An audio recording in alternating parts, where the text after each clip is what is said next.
రాష్ట్ర వ్యాప్తంగా విద్యా సంస్థలు తెరిచి పాఠశాలలు తెరిచి నెల రోజులు కావస్తుంది, కాలేజీలు తెరిచి 2 నెలలు కావస్తుంది.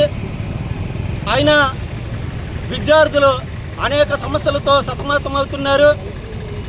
ప్రధానంగా రాష్ట్ర వ్యాప్తంగా నాడు వైఎస్ఆర్ ప్రభుత్వం, నేడు కూటమి ప్రభుత్వం కలిపి విద్యార్థికి 6,400 కోట్ల రూపాయలు స్కాలర్షిప్లు, ఫీజు రియంబర్స్మెంటు పాత బకాయిలు ఉన్నాయి, తక్షణం విడుదల చేయాలని. అదేవిధంగా కూటమి ప్రభుత్వమే మేము అధికారంలోకి వస్తే ప్రతి విద్యార్థికి తల్లికి వందనం పథకాన్ని ఇస్తామని వాళ్ళు హామీ ఇచ్చారు.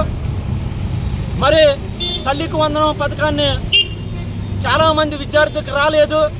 తక్షణమే ఆ సమస్యని పరిష్కరించాలని.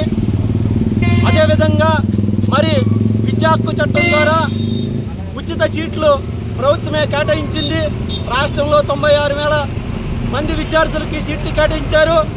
కానీ కార్పొరేట్ ప్రైవేట్ విద్యా సంస్థల్లో మరి తల్లిదండ్రుల చేత ఫీజులు కట్టించుకుంటున్నారు. ఆ ఫీజులు ఏ అయితే ఉన్నాయో వాటిని అన్నీ కూడా రద్దు చేయాలని. ఎందువల్లంటే మీరేమో ఉచిత సీట్లు అన్నారు, అక్కడ స్కూల్లో ఫీజులు కట్టించుకుంటున్నారు.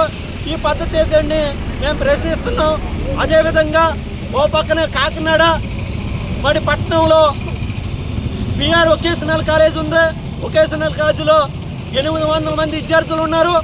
అక్కడ అదనపు తరగతి గదులు లేక నేల మీద కూర్చుని చదువుకుంటున్నారు. ఇక్కడ ప్రజాప్రతినిధులు, అధికారులు ఉన్నారు, వాళ్ళ పిల్లల్ని వేసి స్కూల్లో కాలేజీల్లో చదువుతున్నారు. మా తమ్ముళ్ళు, మా చెల్లెలు కూడా నేల మీద కూర్చుని చదువుతున్నారు.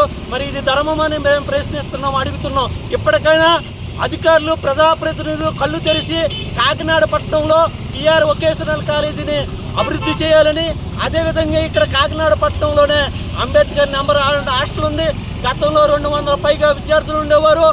ఆ భవనాన్ని గత 10 సంవత్సరాల నుంచి కూడా నిర్మాణం చేస్తున్నారు. అది పూర్తయింది, ఇంకా ఓపెన్ చేయాలి. అయ్యా కలెక్టర్ గారు, ఎమ్మెల్యే గారు ఆ భవనాన్ని ఓపెన్ చేసి మీరు పుణ్యం కట్టుకోవాలని మేము ప్రశ్నిస్తున్నాం, అడుగుతున్నాం. అయ్యా ధర్మంగా మేము అడుగుతున్నాం, హాస్టల్ని ఓపెన్ చేయండి. పిల్లలు, దళితులు, ఆదివాసులు, బడుగు బలైన విద్యార్థులు చదువుకి మీరు అనుకూలంగా ఉండండి అని మేము ప్రశ్నిస్తున్నాం, అడుగుతున్నాం. ఈ సమస్యలన్నీ పరిష్కారం చేయాలని. అదేవిధంగా విద్యార్థులు అనేక సమస్యలు ఎదుర్కొంటున్నారు. కనీస సౌకర్యాలు లేక, పాఠశాలలో టీచర్ పోస్టులు భర్తీ చేయలేక, అలాగే లెక్చరర్ పోస్టులు ఖాళీగా ఉన్నాయి. ఇవన్నీ కూడా భర్తీ చేయాలని ఈ రాష్ట్ర ప్రభుత్వాన్ని మేము డిమాండ్ చేస్తున్నాం. లేని పక్షంలో ఈ నెల 25వ తేదీన చలో విజయవాడ కార్యక్రమం ఉంది. ఆ కార్యక్రమంలో పెద్ద ఎత్తున పోరాటం చేస్తామని ఈ రాష్ట్ర ప్రభుత్వాన్ని మేము తెలియజేస్తున్నాం. బి సిద్ధు, PDSU రాష్ట్ర సహకార్యదర్శి.